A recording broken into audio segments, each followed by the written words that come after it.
Welcome to the debate. We are examining really one of the most intellectually charged and politically consequential constitutional periods in American history. The interaction between the 13th and 14th Amendments, both ratified in the tumultuous years right after the Civil War. So the 13th Amendment, ratified in 1865, it fundamentally reshaped the Republic. It formally abolished slavery and involuntary servitude across the nation, famously containing that exception for those duly convicted of a crime. Then, just 3 years later, the 14th Amendment followed. This established citizenship for all persons born or naturalized here and guaranteed due process and, crucially, equal protection of the laws. The central tension we need to explore today is this. Did the subsequent ratification of the 14th Amendment diminish or perhaps narrow the broad constitutional rights that were originally protected by the 13th Amendment? Now, I'll be arguing that the 14th Amendment was an absolute necessity, something that expanded and secured the promise of freedom, giving it the necessary legal teeth to address the realities of post-war oppression. And I'm going to come at it from a different angle. While the 14th Amendment certainly provided specific, actionable legal tools, I'm arguing that by trying to clarify these rights textually, it inadvertently allowed for a really profound judicial and political retreat. And this retreat, I believe, fundamentally weakened the revolutionary scope of the 13th Amendment itself. You see, the 13th was originally intended to eradicate all the lingering aspects of servitude, what the framers called the badges and incidents of slavery. And maybe we should clarify that key phrase right away. When we talk about badges and incidents of slavery, we aren't just talking about formal ownership, right?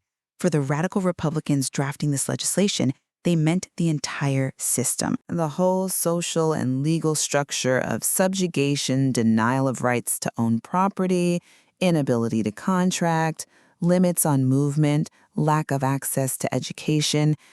Essentially, anything that defined a person as less than a truly free citizen. My contention is that the 13th Amendment was actually written broad enough to abolish all those badges unilaterally, and the 14th maybe unintentionally undermined that potential. Okay, I see why you'd think that, and it's rooted in that initial, very sweeping rhetoric around the 13th.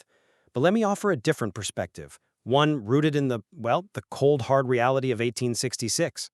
The fact is, the 13th Amendment alone proved wholly inadequate, almost immediately, to secure the rights of the newly freed population. Yes, formal abolition was achieved, technically, but Southern states responded right away with the Black Codes. And these were state-level laws designed specifically to restrict movement, property ownership, contracting ability, really everything for Black Americans. You had forced vagrancy laws, required labor contracts, limits on who could hold certain jobs. As one congressman noted back then, without further constitutional protection, the condition of the former slave race would be, and I quote, almost as bad as it was before, despite this formal freedom. So the 14th Amendment was a direct response, political, textual, to this glaring failure of the 13th Amendment's enforcement mechanism to counter state action quickly enough. It was designed really to place the constitutionality of crucial Reconstruction measures, like the Civil Rights Act of 1866, beyond doubt.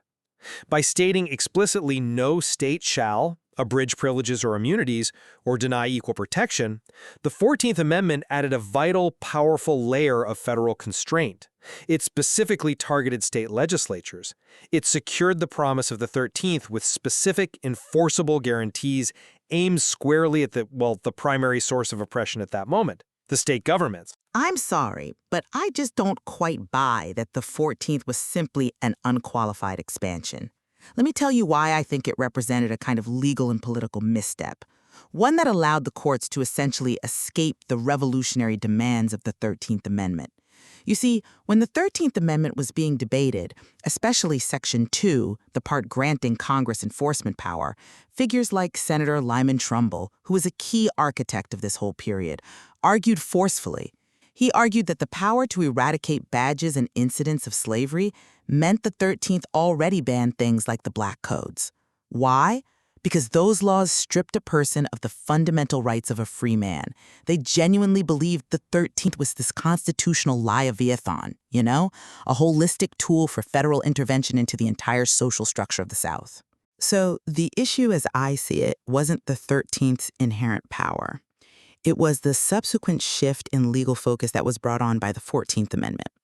Once the 14th was ratified, the legal conversation immediately gravitated towards its specific clauses, which were often ambiguously phrased. Let's be honest, the Privileges or Immunities Clause, due process, equal protection.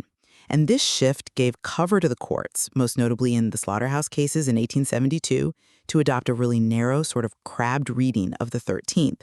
The majority essentially said the 13th was solely about ending personal servitude, making sure people weren't serfs attached to the plantation. By limiting the 13th to ending just the physical chains, the court discarded that really expansive interpretation, the one that could have been used to dismantle racial hierarchy more broadly. And that allowed the 14th Amendment to kind of carry all the constitutional weight. So the 14th's very existence inadvertently created the legal space for this interpretation that, okay, the 13th only freed the enslaved and the 14th declared their specific rights. And that, I argue, fundamentally neutered the 13th's potential. You've convinced me that the 13th had massive, radical, rhetorical potential back in 1866. I mean, the language was powerful, but good intentions and radical rhetoric don't always make enforceable law. And the Black Codes proved they needed a specific legal hammer. And that hammer was the 14th Amendment.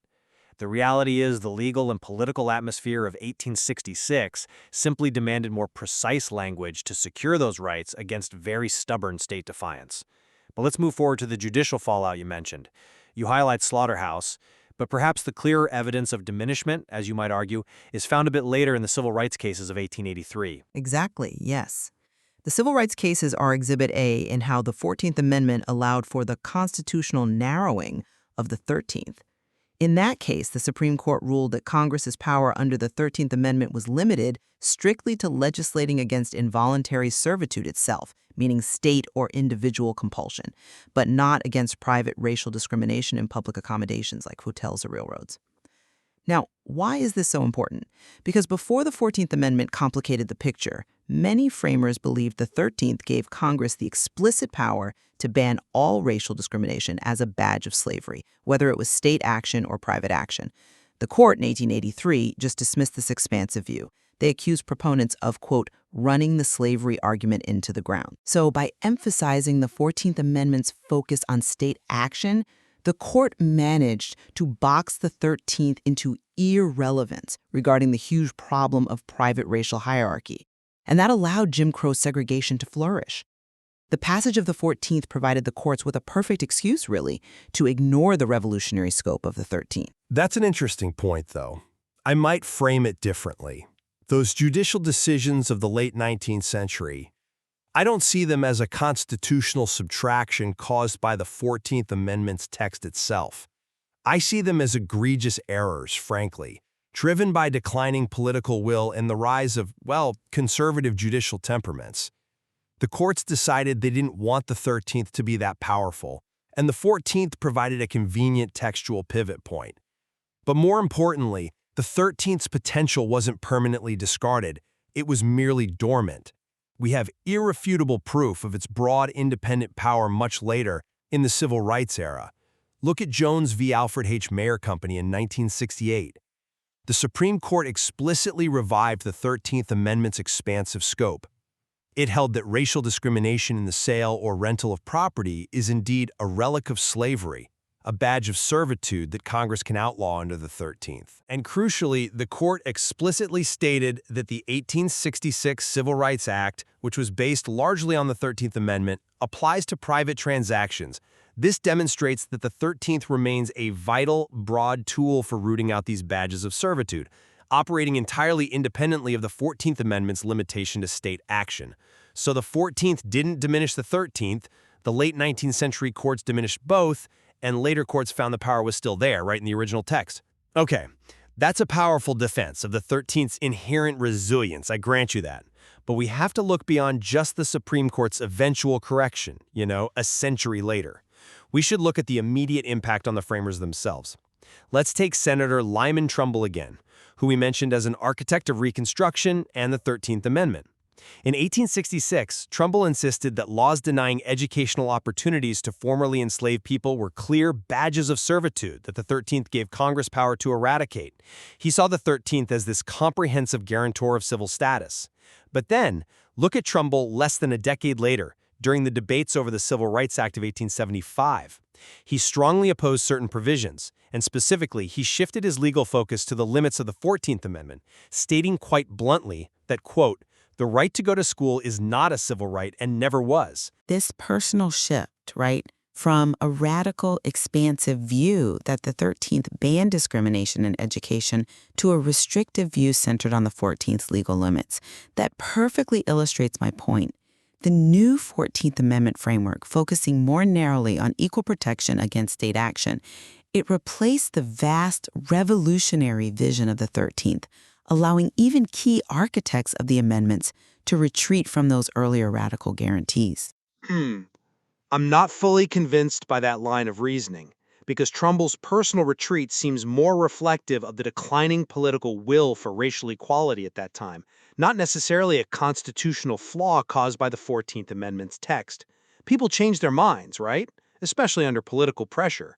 The 14th Amendment served as a necessary textual clarification that the Constitution protected substantive rights, placing them on a firmer constitutional foundation than perhaps the enforcement clause of the 13th alone could provide, especially facing such widespread state hostility. The later preference for using the 14th in debates over subsequent civil rights legislation, well, that simply suggests that the 14th provided clearer, firmer ground for securing those rights, especially against state action.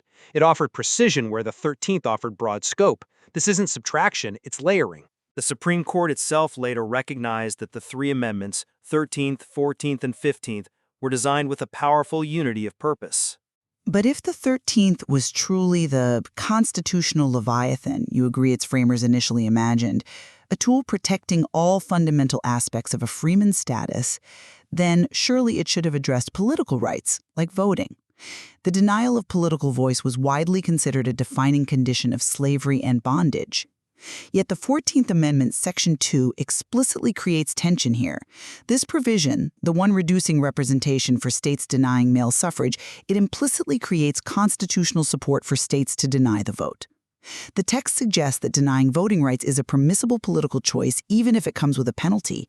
Under a broad 13th Amendment reading, shouldn't that denial have been abolished entirely as a condition akin to bondage, as a badge of servitude?